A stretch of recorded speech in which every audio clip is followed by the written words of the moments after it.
307 के मुकदमे में सबसे पहली बात तो 10 साल की सजा तो है ही है, इसमें उम्र कैद भी है और इसमें डेथ तक देने का प्रावधान है, मतलब फांसी तक इसमें हो सकती है। 307 क्यों नहीं बनना चाहिए उसके ऊपर आप क्वेश्चन भी लगा सकते हैं, हाई कोर्ट जा सकते हैं, सुप्रीम कोर्ट जा सकते हैं। क्वेश्चन लगाएंगे तो केस खत्म भी हो सकता है अगर मामला 307 का नहीं है।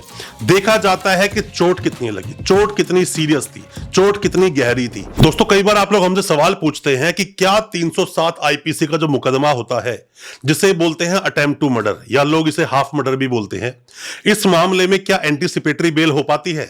और अगर कोई इंसान जेल जाए तो जेल जाने के बाद कब तक बेल होगी, कितनी जल्दी बेल हो सकती है? अगर कोई इंसान सरेंडर देना चाहता है तो सरेंडर करने में क्या क्या सावधानियां उसको बरतनी चाहिए, खास करके एंटीसिपेटरी बेल होगी या नहीं, और 307 में क्या क्या चीजें जरूर देखनी चाहिए अगर 307 का मामला किसी पर दर्ज हुआ है जिससे कि वो इस केस से निकल पाए। क्योंकि केस में आपकी बेल तो हो जाएगी, आप उसके बाद केस को लड़ेंगे और सजा होने के चांसेस भी उतने ही हो जाते हैं। तो बेहतर है कि पूरा ट्रायल ना लड़ा जाए, उससे पहले केस को खत्म करने की कोशिश की जाए। बहुत कुछ बताऊंगा 307 के बारे में, ज्यादा कुछ जानने के लिए अटेम्प्ट टू मर्डर के बारे में दोस्तों बने रहिए हमारे इस वीडियो के साथ। दोस्तों होता क्या है कि 307 का मुकदमा जब किसी पर दर्ज होता है, 307 के मुकदमे में सबसे पहली बात तो 10 साल की सजा तो है ही है, इसमें उम्र कैद भी है और इसमें डेथ तक देने का प्रावधान है, मतलब फांसी तक इसमें हो सकती है। यह डिपेंड करता है केस टू केस।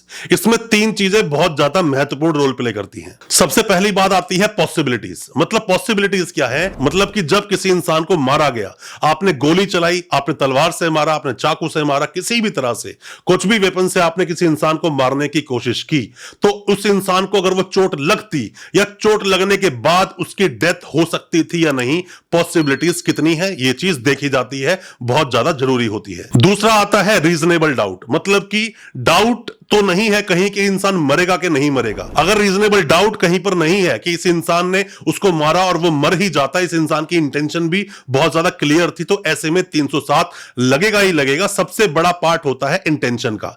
इंटेंशन आपकी क्या थी जब आपने किसी सामने वाले को मारा, आपके मारने की नियत थी या नहीं, या वो गलती से बच गया। क्योंकि 307 का जो मामला है ये बहुत सीरियस नेचर का अपराध है, सीरियस नेचर का अपराध है। इसमें क्या होता है कि 302 में सामने वाला मर जाता है, आपके खिलाफ वो गवाही देने नहीं आ सकता, पर 307 में सामने खड़ा होता है जिसको चोट लगी है।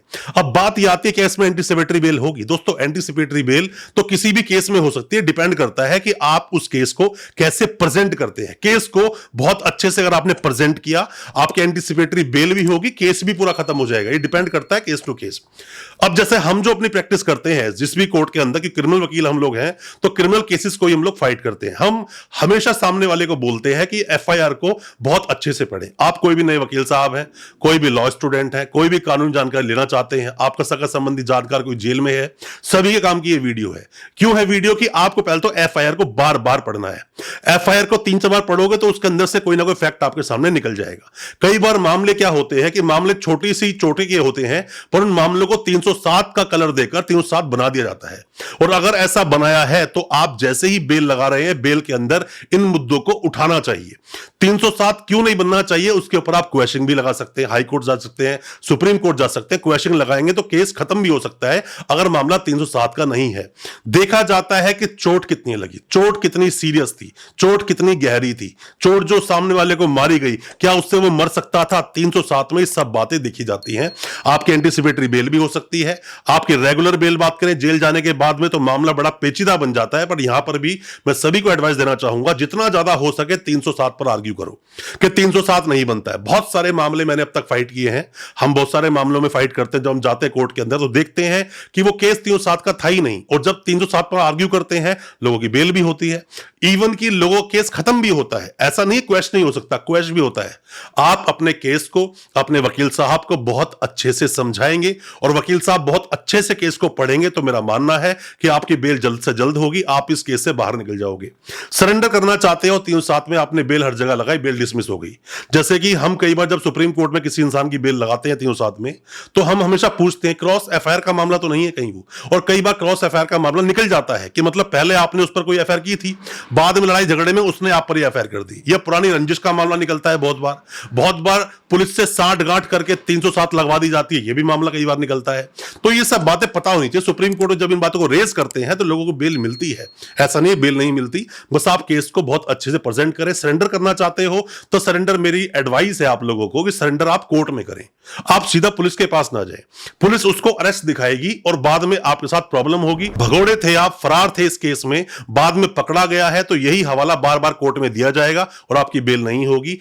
कैसे आप सरेंडर करेंगे और कोर्ट में ही सरेंडर कैसे करेंगे, डिटेल्ड वीडियो हमने बनाया है, हमारे इस चैनल पर अवेलेबल है। लास्ट में उस वीडियो को लगा भी देंगे, वीडियो को आप डिटेल में जरूर देखना।